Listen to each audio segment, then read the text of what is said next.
Yo les amis, c'est Kazin, j'espère que vous allez bien et on va discuter de astres radieux.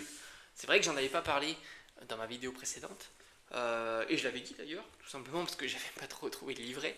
Je l'ai retrouvé et puis c'était au fond, objectivement, la série. euh, alors on pourrait dire qu'il y a peut-être, hein, attention, on va le voir justement, Fight avec Tempête Argentée. Mais par rapport aux deux autres suivantes, c'est-à-dire Origine perdue et Star étincelante, il n'y a pas fight. Je crois qu'on est assez d'accord. Astre Radieux, moi je la classe en dernière position, comparativement aux trois autres, du coup. Fin de bloc, épée, bouclier. Je ne parle pas de série .5, là on est sur des séries classiques. Des séries qui sont certainement en train de progresser, curieusement même, on pourrait imaginer, parce que ce sont des séries qui sont quand même très jeunes, et c'est vrai de les voir progresser si vite que ça, c'est assez fou, mais c'est la période qui est comme ça. Pokémon a le vent dans le dos, hein, comme on dit, sur le scellé, ça marche très très fort, et pas du tout sur les cartes. Alors est-ce qu'un jour les cartes vont prendre le train en marche? Franchement, j'en sais rien, mais on va voir cette série-là. Donc série qui propose à la fois les TG alt, les alt classiques, on va voir tout. Et pourquoi je la mettrai en dernière position. Et d'ailleurs, c'est pas moi qui la mets en dernière position, c'est aussi les acheteurs, puisque au fond, les alternatives valent moins cher que les séries, les trois autres séries que je t'ai parlé au début de cette vidéo. Et c'est vrai que j'ai toujours tendance à dire que le prix des cartes était toujours le reflet de la popularité, du moins de la demande qu'il peut y avoir sur ces cartes-là, surtout à format de carte équivalent. Donc du coup, qu'est-ce qu'on retrouve dans cette série? Alors, il y a pas mal d'alt quand même, parce que c'est pas toujours le cas en termes de quantité, mais malheureusement, cette série n'a pas de grosses alt comme on peut voir sur les trois autres. Ça, c'est évident. C'est ce qui pêche le plus dans cette série. Alors, on va pas parler des Rainbow parce que ça, c'est claqué au sol. Les Rainbow, ça marche pas, hein, voilà, tout simplement. Surtout depuis qu'il y a eu les alternatives, tout comme les Gold. Mais on a, voilà, les alts sont là. On a ce magnifique Dardanian V. Franchement, elles sont belles, attention. Hein, je pense qu'il n'y a pas à critiquer ce genre de cartes. Elles sont très sympas. Mais le Dardanian, bon, c'est une carte qui est encore, je trouve, plutôt bon marché pour ce genre de rareté, d'autant que ça tombe quand même difficilement. Hein. Je crois qu'on est tous d'accord pour dire que quand tu ouvres une display Astre Radieux, d'ailleurs on pourra en parler sur une prochaine vidéo, le prix un peu délirant, on pourrait dire, de certaines displays complètement déconnectées par rapport au drop et les cartes qui la composent, évidemment. On a ce magnifique Fragility de Isui. Franchement, je la trouve très très belle, cette carte. Elle est vraiment réussie. On retrouve le Palkia originel V. Alors, on aurait pu imaginer, tu vois, des Palkia originel V, des cartes à plus de 100 euros. Non, pas du tout. Ce sont des cartes qui ont bien diminué. Même ce fabuleux Maconior, que je trouve vraiment génial. Franchement, la scéno est géniale, c'est humoristique, il y a toutes les cases qui sont cochées, et pourtant, ça marche pas tant que ça, puisqu'on est péniblement au-dessus d'une centaine d'euros. C'est quand même pas énorme, sachant que c'est la top carte de cette série-là. Franchement, les full art, j'aime bien aussi. Hein. Le Maconier, je suis pas fan d'habitude, mais la full art est très belle. Jirachi, la full art est super sympa. Le Staros est plutôt sympa. Le Typhlosion est plutôt sympa. Non, franchement, c'est une belle série, mais c'est pas tant que ça. Le Farfurex de Isui, c'est une carte qui, pour Farfurex, est un petit peu chère parce que je crois qu'elle se situe plutôt vers les 70-80 euros. D'ailleurs, je crois qu'elle met un vent, curieusement, au Dialga originel et au Palkia originel. C'est assez fou, mais c'est comme ça. Karchakrok aussi, tu vois, full art. J'ai trouvé ça une très jolie carte. Je me souviens, je l'avais droppé, mais là, encore une fois, c'est une carte qui vaut pas grand chose. Des full art, c'est vraiment dommage, et c'est pas facile à faire tomber les full art. Comme quoi, tu vois, le taux de drop, ça fait absolument rien. On te dit toujours, oui, taux de drop, les cartes sont difficiles à faire tomber, ça vaut cher. Non, en fait, non. C'est popularité. Full art, c'est ultra compliqué à faire tomber. Surtout si tu veux une full art en particulier, si tu veux le Karchakrok en particulier. Une full art, c'est 6%. Tu divises par le nombre de full art entre les dresseurs et les Pokémon, et ça te donne le taux qui est mais catastrophique, évidemment, ça tombe jamais. Mais étant donné que des millions de boosters sont ouverts, ben, au final les cartes circulent et il y a suffisamment de cartes pour la demande qui est famélique. Voilà, tout simplement. Les Rainbow, c'est le même combat. Les Gold, c'est pareil, hein, curieusement, même des Gold comme Palkia originel, Dialga originel, ben, c'est pas non plus la folie. Et du point de vue des cartes qu'on aime voir, ce sont les petites TG qui drop assez bien quand même, puisqu'on est sur du 1 pour 12 à peu près. En termes de taux de drop, on est sur du 1 pour 12 d'une TG, TG random, pardon. J'allais dire n'importe quoi. Mais malgré tout, tu vois, 1 pour 12 une TG random, tu divises par le nombre de TG. Alors tu dis, oui, bah, les TG, ça drop. Bah oui, 1 pour 12, ça te fait grosso modo 2, 3, 4 TG par display sans trop de difficulté. Oui, mais si tu veux une TG en particulier, bah, tu divises par le nombre de TG. Il y en a 2, 4... 5, 6, 7, 8, 9, 10, 11, 12, tu vois, donc tu divises par 12, tu vois, donc c'est pas, ça tombe pas si facilement que ça, une TG en particulier. Cette garde de voir, je crois qu'elle est un peu plus notable que les autres, elle est très très belle, il me semble que sa cote avait un petit peu progressé, mais légèrement, mais sinon franchement, tu as de très belles TG, mais pas de Pokémon, on va dire, ultra populaires, comme on a pu voir sur les séries précédentes. Hyperwa est sympa aussi, bah franchement les TG j'adore, toutes, elles sont toutes belles, j'aime beaucoup les TG. Regarde, ce Out est dingue. Hein. Ce Out, tu aurais pu te dire, tu vois, c'est une carte magnifique qui allait valoir son petit pesant de cacahuètes. Mais au final, non. Alors, à une époque, elle était à 1, 2 euros. Maintenant, je pense qu'elle a un petit peu monté, 2, 3. Bref, mais ce sont des cartes qui vont monter. Hein. Ça, c'est assez certain. Puisque bah, déjà, le scellé commence à être délirant. Et le recyclage va commencer à se rendre de moins en moins présent. D'ailleurs, Astre Radieux, j'en ai plus trop revu. On est plutôt sur du Star Étincelant, du Origine Perdue. Et puis petit à petit, bah, forcément, hein, ça va disparaître. Sur les TG Alt, alors évidemment, il y a de belles cartes, il n'y a pas de souci. Staros est notable, 40, 45 euros. Elle était même un petit peu moins chère il y a quelques mois. Elle était plutôt vers les 30, 35 euros. Très très belle. On retrouve aussi évidemment le Karcha Croc que j'ai eu la chance d'avoir pour 10 balles. Exceptionnel. Avec Cynthia, magnifique. Qui est pareil, je crois, entre 40 et 45 euros. On retrouve aussi les oiseaux légendaires qui sont très beaux, mais ils sont plutôt bon marché. C'est moins de 15 euros la carte, ce qui est fou aussi. Le Elector, le Sulfura et le Articodin qui est ici. Alors moi, j'aime moins le Sulfura. Je suis plus fan d'Articodin et de Elector. On retrouve aussi les Silverois.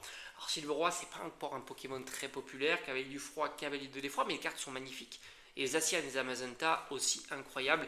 Mention spéciale pour, franchement, cette carte elle est ouf. Hein. Avec Nabil, c'est une tuerie. Hein. C'est une tuerie, mais c'est des cartes qui sont encore bon marché. Black Gold, bon, bah, c'est pas terrible, hein, puisqu'on retrouve les Silverois. Donc au final, quand on voit le détail de ces cartes-là, t'as pas de grosses alternatives comparativement aux autres séries, dont le luxe de... Pour moi, Origine Perdue, c'est la série luxe, parce que tu retrouves le Giratina, qui est une dinguerie. Pour moi, c'est la plus belle halte de ces quatre-là. Giratina, elle est vraiment exceptionnelle. Après, il faut aimer le style, hein, évidemment. Hein, c'est toujours pareil, hein, les goûts, les couleurs, bon, bah, ça se défend pas. Après, comme j'ai dit, pour moi, le critère, c'est le prix. Parce que le prix fait un critère qui est plus objectif que son propre avis, qui au fond est basé sur ton opinion personnelle. Donc moi, je trouve que voilà, Giratina est magnifique. Je trouve que ça, puis ça change, c'est original. Et c'est vrai que Giratina Ptera, tu as le couple vraiment idéal qui fonctionne très très bien sur Origine Perdue. C'est pour ça qu'on pourrait même imaginer Origine Perdue peut-être détrôner. Pardon, le téléphone a failli tomber, je l'ai rattrapé. Détrôner, pourquoi pas, Star Étincelante. Maintenant, après, c'est le choc, hein, parce que d'un côté, tu as full Dracofeu, ce qui est bien, hein, évidemment, parce que tu vas balayer tout un tas de raretés. La full art. Bon, on peut même parler de la V-Star et la simple V, il doit y avoir certainement une simple V, V-Star, la Rainbow, la Full Art. Donc tu vois, tu balayes un spectre très large sur les raretés, donc ça c'est intéressant. Donc voilà, donc c'est compliqué de les classer Origine Perdue. Puis d'un côté tu as Pikachu VMAX pour Origine Perdue, puis de l'autre côté tu as le Noctali VMAX, Nymphali VMAX, donc tu vois, c'est compliqué. Ces deux, franchement, il y a vraiment fight entre ces deux-là. On ne sait pas qui va, tu vois, est-ce que le Giratina va permettre, parce que je crois que la carte Giratina, elle fait que augmenter. Je crois que c'est une carte qui est vraiment populaire. Vraiment très populaire. Et puis en dessous, tu as Tempête Argentée. Alors Tempête Argentée s'enterre bien aussi. Heureusement qu'il y a le Lugia, porté par le Lugia, et aussi le Rayquaza, qui est je crois la carte TG Alt la plus chère du game.